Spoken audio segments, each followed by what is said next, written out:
Estimados israelíes, ayer, antes del inicio del Shabbat, logramos un logro histórico para el Estado de Israel. Después de negociaciones directas entre Israel y el Líbano, con la mediación de Estados Unidos, alcanzamos un marco de entendimientos que nos permite avanzar hacia el fin del conflicto y, con la ayuda de Dios, también llegar en el futuro a un acuerdo de paz entre ambos países. Como parte de esos entendimientos, Estados Unidos y el Líbano reconocieron el derecho de Israel a mantener una franja de seguridad dentro del territorio libanés mientras ello sea necesario para garantizar nuestra seguridad. Seguiremos actuando como elemento de disuasión allí hasta que Hezbollah y las demás organizaciones terroristas sean desarmadas y hasta que desde el Líbano ya no exista ninguna amenaza contra Israel. Y quiero que sepan algo. Este es un duro golpe para Irán y para Hezbollah. Irán intentó obligarnos a retirarnos del sur del Líbano. Ustedes escucharon esas exigencias constantemente y también escucharon su decepción y sus críticas al acuerdo, tanto de parte de Irán como de Hezbollah. Yo defendí nuestros intereses vitales y me ocupé a la idea de que nos impusieran una retirada por la fuerza. Con este acuerdo, el Líbano, Israel y Estados Unidos le están diciendo a Irán, esto no es asunto suyo, no tienen ningún estatus aquí, ninguna participación y ningún papel, ni ustedes, ni Hezbollah, ni ninguna organización terrorista. Israel y el Líbano acordaron establecer dos zonas adyacentes a la línea amarilla, controladas por las Fuerzas de Defensa de Israel, donde se llevará a cabo un proyecto piloto para el desarme de Hezbollah y la transferencia del control del área al ejército libanés. Voy a mostrarles esto en el mapa. La línea negra representa nuestra frontera internacional con el Líbano. La línea amarilla representa la línea de seguridad, o más precisamente, la zona de seguridad. Y aquí pueden ver una pequeña modificación realizada en las últimas semanas. Estos son los dos sectores piloto de los que estamos hablando. El primero está completamente fuera de la zona de seguridad. El segundo corresponde a una pequeña extensión más allá de nuestra zona de seguridad original, de la cual las Fuerzas de Defensa de Israel determinaron que no era esencial desde el punto de vista operativo, por lo que se retiraron de ese sector. Estos son los dos sectores piloto. Es decir, Israel permanece en la zona amarilla, la zona de seguridad que protege a nuestro país. Y este es un logro enorme, enorme. Casi lograron obligarnos a salir de allí mediante toda clase de presiones y diferentes medios, pero, por supuesto, eso no ocurrió. Agradezco al presidente Trump y al secretario de Estado, Rubio, por su participación y su contribución para alcanzar estos entendimientos. También agradezco al gobierno de Líbano y al pueblo libanés. Demostraron un gran valor. Y agradezco al embajador de Israel en Estados Unidos, Jesse Leiter, y a nuestro equipo que representaron a Israel en estas conversaciones. Estamos rompiendo aquí el eje del terrorismo iraní, pero también estamos desmantelando el eje político de Irán.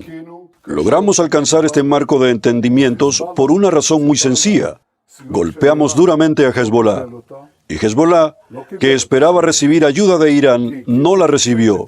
No obtuvo ese apoyo porque nosotros también golpeamos con fuerza a Irán. Y todo esto lo conseguimos gracias al extraordinario valor de nuestros combatientes, así como a las decisiones prudentes y valientes que tomamos. Quiero recordarles lo que había dicho en el Líbano. Hezbollah tenía alrededor de 150.000 misiles y cohetes, y nosotros destruimos aproximadamente el 90% de ese enorme arsenal. Los atacamos en sus escondites, eliminamos a su cúpula de mando y eliminamos a los comandantes de las fuerzas Reward. Solo en las últimas 2 semanas, eliminamos a más de 200 terroristas, y desde el comienzo de la guerra hemos eliminado a más de 19.000 terroristas de Hezbollah. Tomamos el control de Beaufort, y permaneceremos en Beaufort. Tomamos el control de la cordillera de Al-Itar y de Bint Ibel, que continúan bajo nuestro control. Estamos destruyendo la infraestructura terrorista en toda esa región. En toda esa zona devastada, estamos eliminando sistemáticamente la infraestructura terrorista. Allí hay búnkeres, hay túneles y hay aldeas utilizadas por organizaciones terroristas. Estamos destruyéndolo todo, pero aún no hemos terminado. Todavía tenemos trabajo por hacer, especialmente frente al problema mundial de los drones. También en ese ámbito seremos los primeros del mundo en desarrollar una solución. Pero hay algo que está completamente claro. Este es un acuerdo histórico. Este es un acuerdo que fortalece a Israel y al Líbano y debilita a Irán y a Hezbollah. Y con la ayuda de Dios, esto es una señal de lo que está por venir. Seguiremos haciendo todo lo necesario para devolver la seguridad a los habitantes del norte, exactamente como lo hicimos con éxito en el sur. Lo logramos gracias al valor de nuestros soldados y comandantes y también gracias a la firmeza ejemplar de nuestros hermanos, los residentes del norte. Y no solo les llevamos seguridad, sino también más de 20.000 millones de shekels para devolver la prosperidad al norte. Eso es lo que quiero ver. Una frontera tranquila entre Israel y el Líbano, una frontera de paz, y en el norte quiero ver seguridad, paz y prosperidad. Así como ocurrió en el sur, que hoy está prosperando, en la zona fronteriza con Gaza, también ocurrirá en el norte. Ese es nuestro objetivo. Con su apoyo y con la ayuda de Dios lo alcanzaremos. Ahora pasaremos a las preguntas. Canal 14, Iyel Beaton Rosen. No puedo oír.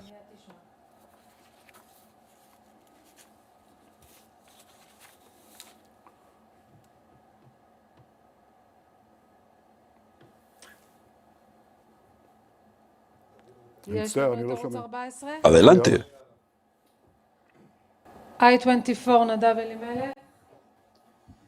Pregunta, Canal 14 Iyel Beaton Rosen.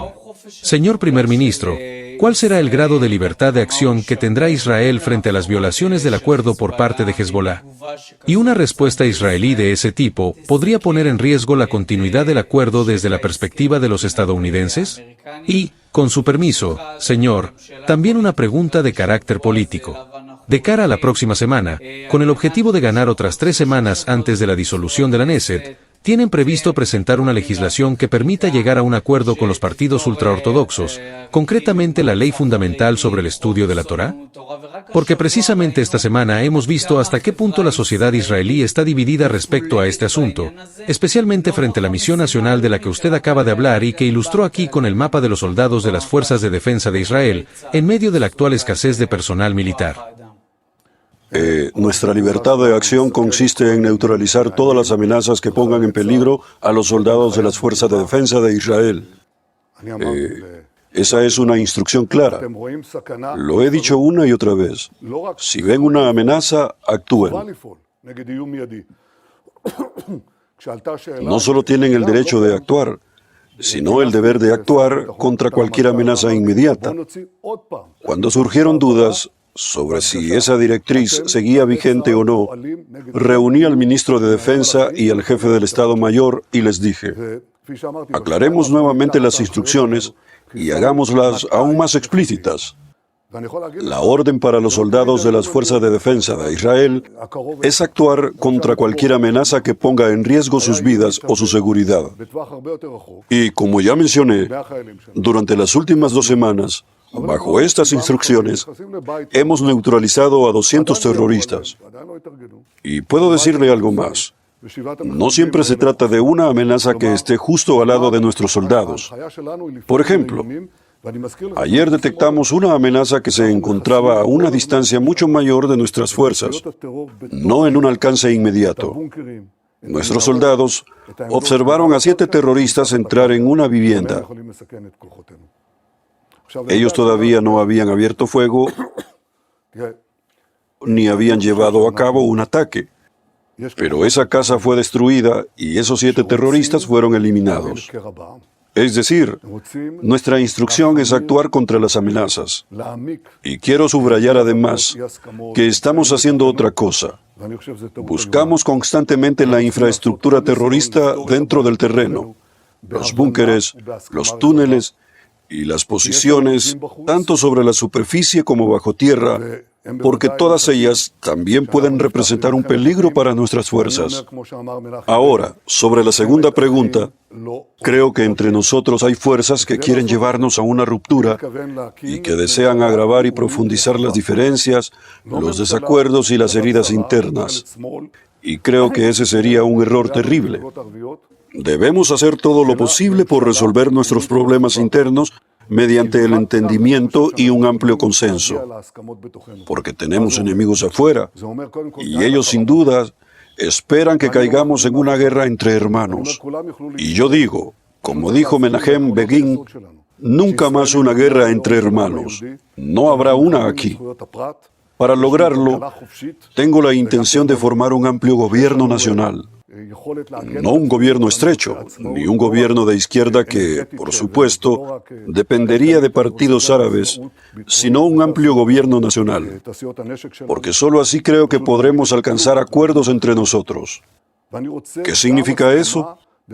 Significa, en primer lugar, poner fin a los vetos y a los boicots políticos. Yo no excluyo a nadie. Digo que todos podrán unirse siempre que estén de acuerdo con nuestros principios fundamentales. Que Israel es el Estado nacional del pueblo judío. Que respetemos los derechos individuales. Que tenemos una economía libre y tecnológicamente avanzada. Que poseemos la capacidad de defendernos por nosotros mismos. Y quiero independencia. No solo en el ámbito energético y económico, sino también independencia en materia de seguridad, especialmente en nuestra industria de defensa, reduciendo nuestra dependencia de otros países. También quiero alcanzar acuerdos sobre el tema del reclutamiento militar y sobre el sistema judicial. También en esos asuntos debemos intentar llegar a amplios consensos y cambiar el rumbo. Creo que eso es posible y tengo la intención de hacerlo. No se avanza hacia ese objetivo cuando se provoca una situación en la que Yeshivot Hetzler y las instituciones ultraortodoxas me envían mensajes diciendo: Señor primer ministro, cuando envían personas a las academias religiosas para sacar por la fuerza a estudiantes de Torah y llevarnos a la cárcel, nadie querrá alistarse. Hemos recibido una enorme reacción del público ultraortodoxo. Muchos jóvenes ultraortodoxos quieren servir en el ejército, pero cuando se envían a las autoridades a detener personas dentro de los lugares donde estudian la Torá, el resultado es exactamente el contrario al que se busca. Permítame poner un ejemplo. Si yo les dijera que en algún país de Europa la policía entra en la yeshivot, se lleva a los jóvenes que están estudiando la Torá y los mete en prisión, ¿ustedes se sentirían indignados? Ahora bien, quiero dejar algo claro.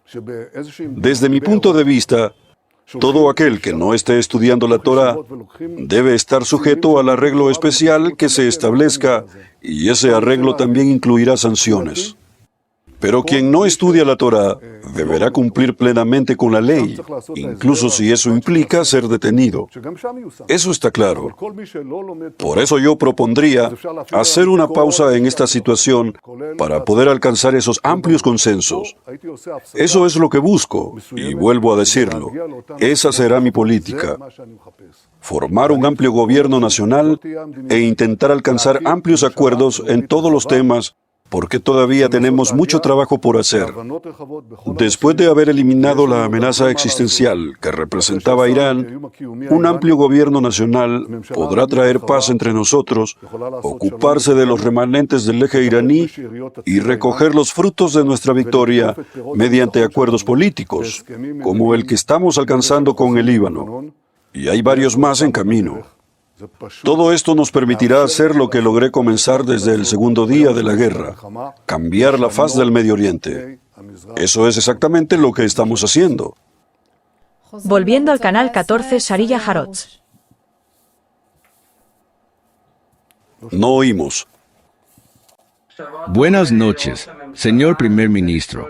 Quisiera preguntarle, cuando actúen frente a las violaciones del acuerdo por parte de Hezbollah, si esta organización intenta incumplir el acuerdo para hacerlo fracasar, ¿Cómo responderá Israel? Y además, ¿qué garantías recibieron tanto del gobierno del Líbano como de Estados Unidos de que realmente lograrán eliminar a Hezbollah de esa zona y limpiar el terreno de su presencia? Bueno, nuestro historial habla por sí mismo. Actuamos con mucha firmeza. Los golpeamos con fuerza. En el momento en que deciden violar el acuerdo o intentar atacar nuestras fuerzas, respondemos con una gran intensidad. Y esa es nuestra mayor garantía de seguridad. La confianza en nuestras propias fuerzas y en la capacidad de actuación de las fuerzas de defensa de Israel. Eso es exactamente lo que hacemos. En cuanto al gobierno del Líbano, aún tiene un camino por recorrer, aunque ya ha comenzado a dar pasos, y eso no es poca cosa. El simple hecho de haber firmado este acuerdo constituye un acto de gran valentía, porque por primera vez en décadas, el gobierno libanés le está diciendo a Hezbollah y también a Irán: aquí ya no tienen lugar. Está diciendo: estamos haciendo la paz con Israel, les guste o no, y queremos llegar a la paz con el Estado de Israel.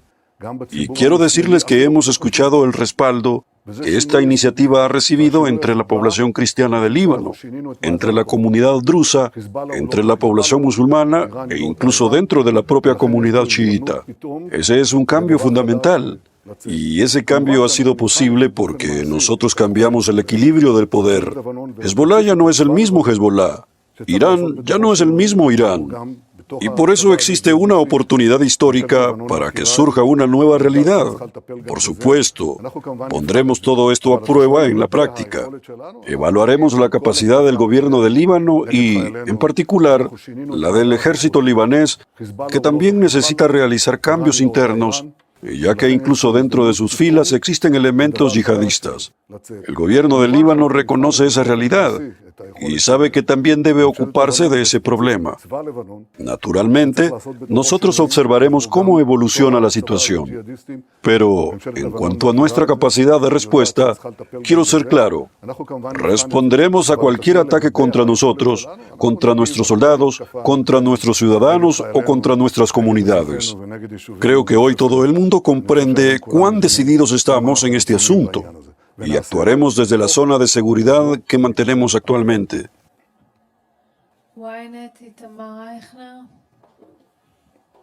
Señor Primer Ministro, Gadi Eisenkot dijo en una entrevista con el diario Yediot Aharonot que, según él, el primer ministro proviene del cementerio político y que está completamente desconectado de la realidad.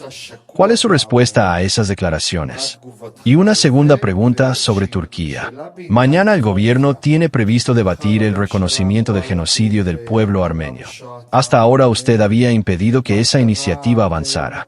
¿En esta ocasión permitirá que sea aprobada? ¿No le preocupa que eso pueda provocar una reacción extremadamente dura por parte de Turquía? No, yo no bloqueé esa iniciativa. Y desde luego no la descarto. Esa es mi respuesta a su segunda pregunta. En cuanto a la primera, mire, yo recuerdo muy bien una cosa. Recuerdo lo que dijo Gadi Eisenkot. Y también lo que dijeron otros cuando todavía estábamos combatiendo en Gaza. ¿Qué decían? Decían que había que detener la ofensiva. Cuando aún estábamos concentrando fuerzas, decían: no entren en Rafah, no tomen el corredor Filadelfia. Lo que hay que hacer es llegar a un acuerdo, sacar a los rehenes y luego retirarse completamente de Gaza. Después de 2 o 3 años, ya veremos si volvemos. Eso significaba que Mohammed Deif, Yahya Sinwar y toda la dirigencia de Hamás habrían permanecido allí, vivos y manteniendo el control. También significaba que jamás habríamos entrado en el Líbano. No habríamos llevado a cabo la operación de los Vipers. No habríamos eliminado a Hassan Nasrallah. No habríamos destruido el 90% del arsenal de misiles de Hezbollah. Habríamos dejado intacta toda la infraestructura terrorista de la Fuerza Redouane justo junto a nuestra frontera. No habríamos tomado Vincheveil, no habríamos tomado Beaufort, no habríamos hecho ninguna de esas cosas. Por lo tanto, según la visión que defendían Gadi Eisenkot y quienes pensaban como él, el resultado habría sido 0. 0. 0. Hoy controlamos cerca del 70% de la franja de Gaza, donde estábamos aplastando a Hamás. Y además mantenemos esta sólida zona de seguridad en el Líbano. Entonces vienen y dicen, si Netanyahu hubiera pensado en su futuro político, en no acabar en un cementerio político, nunca habría entrado en el Líbano, nunca habría entrado en Rafah, después tampoco habría actuado en Siria y, por supuesto, tampoco habría actuado contra Irán. No habría hecho nada de lo que estamos haciendo. ¿Saben qué les respondo? Les responderé en yiddish. Que digan lo que quieran. Yo no hago estas cosas por cálculos políticos. Las hago porque son necesarias para la seguridad y la victoria del Estado de Israel. Las hago para hacer retroceder al terrible ejército del terrorismo dirigido por Irán, que pretende destruirnos. Si es necesario entrar en el Líbano, entramos en el Líbano. Si es necesario actuar ahí contra toda nuestra fuerza, lo hacemos. Pero lo que estamos viviendo son resultados. No solo vemos nuestros avances en el plano militar, aunque todavía queda trabajo por hacer, sino también nuestros avances en el plano diplomático. Quien no quiera ver eso, puede seguir aferrado a sus propias ideas. Pero yo creo que lo correcto es hacer aquello que garantice la seguridad de Israel y la seguridad de los habitantes del norte, porque la alternativa era dejar en el Líbano a 150.000 cohetes y misiles. Era dejar allí a la fuerza Redwan con sus misiles y con sus túneles que penetraban hacia nuestro territorio. Y cuando algunos dijeron que solo habíamos descubierto 7 túneles, recuerdo haber escuchado eso, creo que de Gadi Eisenkot. Eso fue lo que dijo, pero no. No eran solo 7. Allí había kilómetros y kilómetros de túneles. Y hoy los estamos destruyendo. Yo estoy haciendo lo correcto. Y no estoy pensando ahora en la cuestión política. Estoy pensando en la cuestión nacional y en la seguridad nacional de Israel. Nosotros, junto con los valientes soldados de las Fuerzas de Defensa de Israel que combaten en el Líbano, estamos haciendo lo correcto. Siguiente pregunta. Israel hoy. Dani Saken. Buenas noches, señor primer ministro. El acuerdo que se ha firmado parece ir mucho más allá del espíritu del memorando de entendimiento previo, especialmente cuando vemos que las agresiones de Irán, contra vehículos, embarcaciones y también en la región del Golfo, incluido Bahrein, parecen incluso intensificarse. ¿Era ese uno de los objetivos o una de las esperanzas de Israel al impulsar este acuerdo? ¿Y cómo evalúa usted esa situación?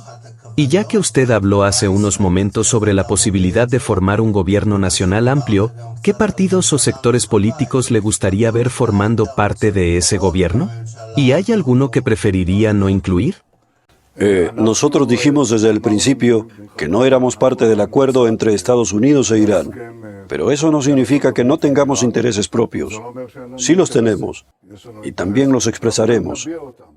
De hecho, incluso en el tema central, que es el programa nuclear iraní, tengo la intención de enviar una delegación a Washington para dejar en claro cuáles son los intereses de Israel. Pero, por supuesto, también defiendo los intereses israelíes aquí, en nuestra propia frontera. Y lo dejé claro desde el primer momento. Nosotros no abandonaremos la zona de seguridad.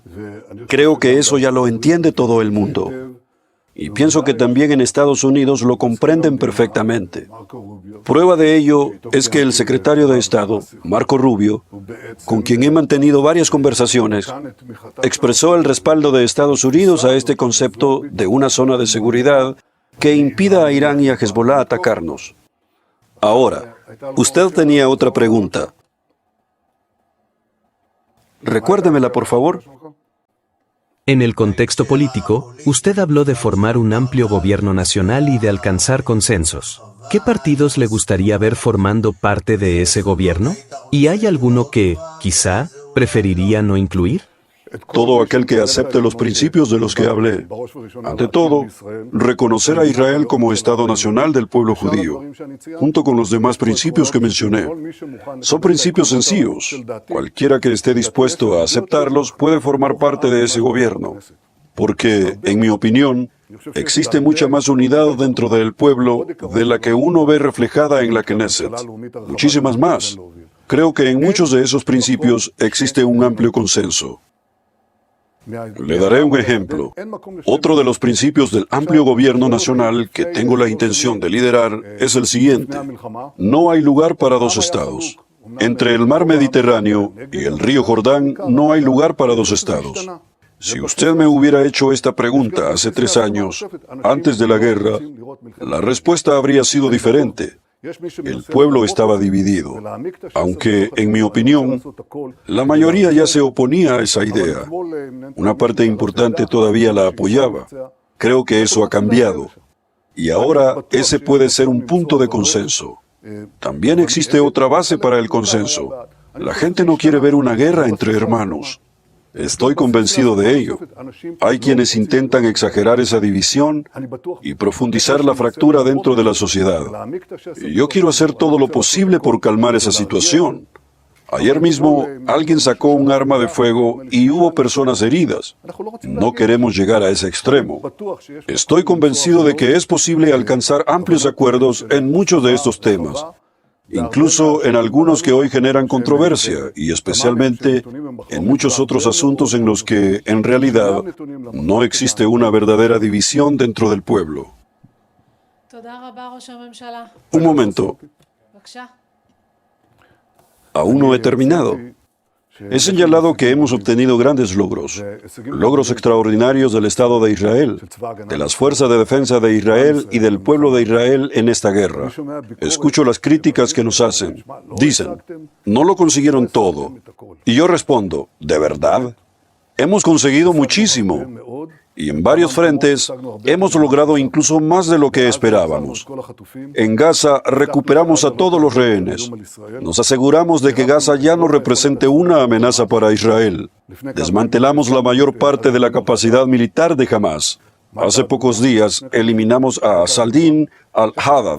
¿Y cuál fue la respuesta? La misma que hace unas semanas. Ninguna. Ni un solo disparo. Ni una bala. Ni un misil. Eso habla por sí solo. Es cierto que todavía queda trabajo por hacer respecto a sus capacidades civiles, pero el logro es enorme. No se puede comparar dónde estábamos el 7 de octubre con la situación en la que nos encontramos hoy.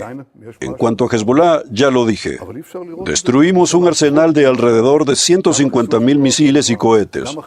Todavía les quedan algunos miles. Sí, siguen siendo muchos. Pero no se puede comparar con lo que tenían antes. También eliminamos gran parte de la fuerza al-Quds. Destruimos toda la línea de búnkeres y túneles terroristas a lo largo de la frontera. Y eliminamos a miles de terroristas. Todo eso representa logros concretos. Lo mismo ocurre con Irán. Dijimos que alejaríamos la amenaza nuclear iraní. Y lo hicimos. Dijimos que enfrentaríamos la amenaza de miles de misiles balísticos. Y también lo hicimos. Golpeamos esas capacidades y atacamos su infraestructura de producción. Además, hemos creado las condiciones para que el pueblo iraní pueda hacer, en última instancia, lo que creo que ocurrirá: derribar ese régimen. Eso no sucederá de un día para otro, pero hoy mismo ya hay manifestaciones. Hoy, por eso digo que estos son logros enormes.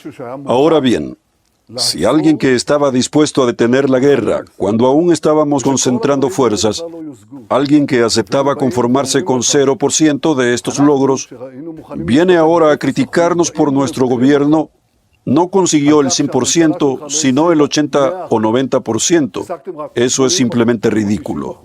No es una crítica seria.